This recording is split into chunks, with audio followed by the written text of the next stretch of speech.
ये मजार सिंचाई विभाग की जमीन पर अवैध तरीके से बनाई गई थी। प्रशासन की टीम जैसे ही बुलडोजर लेकर यहां पहुंची, लोगों ने सामान बाहर निकालना शुरू कर दिया। बुलडोजर ने पहले बाहर की दीवार गिराई और फिर उन हिस्सों को ढहा दिया जहां टीन डालकर कच्चे मकान बनाए गए थे।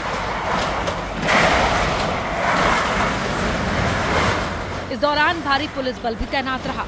उत्तराखंड सिंचाई विभाग की जो जगह थी, वहाँ पे एक अवैध अतिक्रमण था, तो उसके संबंध में ही पूरी विधिवत कार्रवाई करी गई, जिसमें पूर्व में नोटिस वगैरह दिए गए थे, आदेश जारी हुए थे। उसके बाद आज ये कार्रवाई करी गई।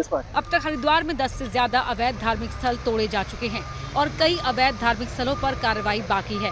ये एक्शन मुख्यमंत्री पुष्कर धामी के निर्देश पर हो रहा है। For exclusive and insightful videos, subscribe to our new channel ABPLIVE Premium. For exclusive and insightful videos, subscribe to our new channel ABPLIVE Premium.